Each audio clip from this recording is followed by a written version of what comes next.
Aloha family, Spencer-Mack here. I've heard this concept a few different times in the last couple days and I find it quite interesting. I've even seen it a couple years ago when I was studying the ketogenic diet versus a low carb diet. A fascinating phenomenon is the fact that you can eat basically as many carbs as you want to with adequate protein and not gain weight.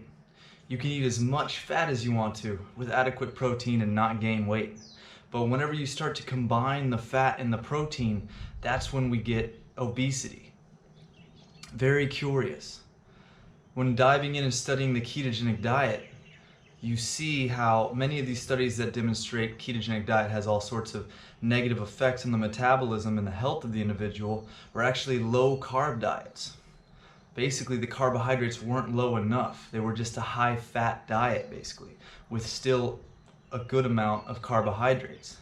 So there's some very interesting thing that happens when we combine these two macronutrients. Now we understand that carbohydrates do a really good job of spiking insulin, and then when you spike insulin and you have fat circulating in your body, you're going to store it. Now we don't store proteins like we do fats. It's been demonstrated you could eat up to 5 times the RDA of protein and you're not going to gain any weight. So that's a great way just to satiate yourself, to cut down on calories, is to consume more protein. But it's just a curious phenomenon. I want to share that idea, that concept. Perhaps you are better at burning carbs than you are at fat. So as long as you have adequate or even try high protein, which I benefit from myself, for the satiating factors, just all around feeling good and having good energy, it's worth experimenting with yourself to see what works best for you. Now, something I'm interested in is the whole metabolic flexibility idea and fluctuating my intake of both of them. Now, I'm trying to imagine what a natural pattern can be, and in all likelihood, it's probably a seasonal thing. You know, maybe through the summer we're getting more carbohydrates. Around the fall and the winter, that's when the animals are actually storing more fat. If you go hunting towards the fall, towards the winter, you have fatter animals. They've stored up fat for the winter. So maybe that's when our genetics are used to switching into a more of a fat burning mode. And maybe that time in between we still have some carbs and the fat, and we're storing fat ourselves. And we go into more of a deep ketosis phase into the winter. Less sun, more fat, less plants. So that's all just theory. However, the way that I want to try to apply it to myself is much more on a macro level. I still want to use some kind of a natural cycle and rhythm. And I have a program, not seeing my phone right now. On my phone, it's an application called a Solunar calendar. Sol, S-O-L, like the sun, lunar, like the moon.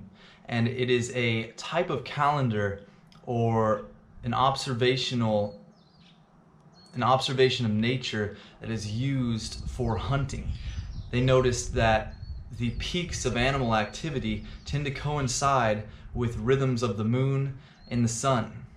Like certain times to go fishing, certain times to go hunting. Quite a few hunters use something called the Solunar calendar. And this basically shows an energetic wave that goes up and down. It peaks at the full moon, it peaks at the new moon, has a moderate peak at the half moon when the moon is 90 degrees to the sun, and then it has these low depressions in between. So as I'm looking for just a natural cycle to attach my carb and fat intake to, I'm going to use that. And when it's in the depressions, I'm going to be no carb. And when we're at the peaks, I'm going to be doing around 200 grams of carbs. I just want to experiment with a fluctuation. So what basically happens is I'm going to have 4 to 5 days of no carb, a peak day at the half moon of high carb, 4 to 5 days of no carb, 4 to 5 days of high carb, and then that cycle repeats. So that way I'll have ample days to really stack the carbs up in my body. I'll have ample days to really deplete the carbs in my body and go into ketosis. I'll have an intermittent spike. I'll be testing my blood sugar. I want to get some ketone strips to test throughout. I know personally after I got fat adapted, I was able to stay in ketosis as long as I was maintaining my training while consuming up to 150 grams of carbs. That's because my caloric intake was relatively minimal, my activity was high, and I was adapted.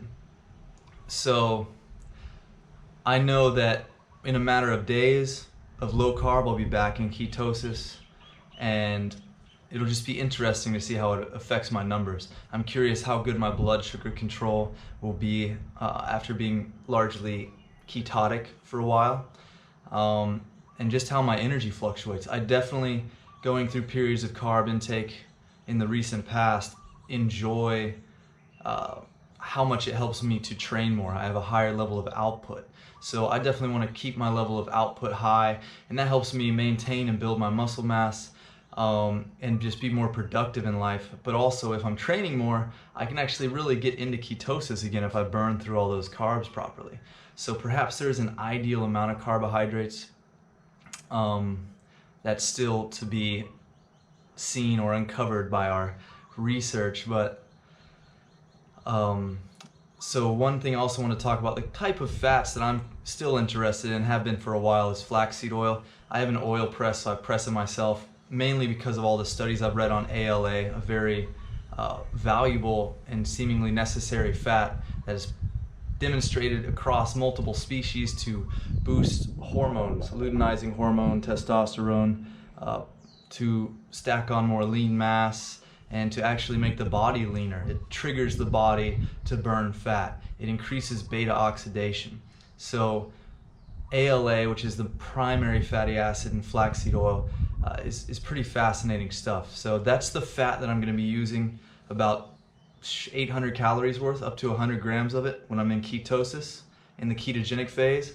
And then the carbohydrates, either oats or white rice seem to agree with me the most. I'm going to play around with some things. I mean, on top of that, sweet potatoes, and of course the tropical starches, kalo and breadfruit.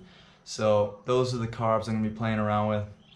Primarily consuming the carbs in the morning when you're more insulin sensitive.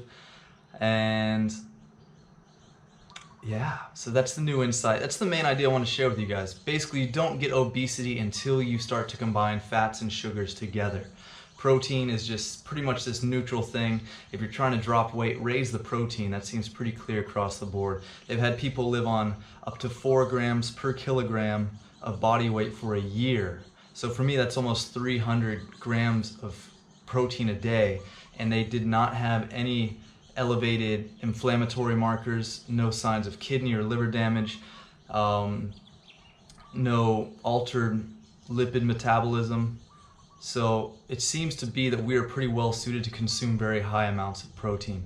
I've also seen studies that you need to have more B vitamins if you're consuming more protein, liver if you're a carnivore, perhaps supplementation if you're vegan.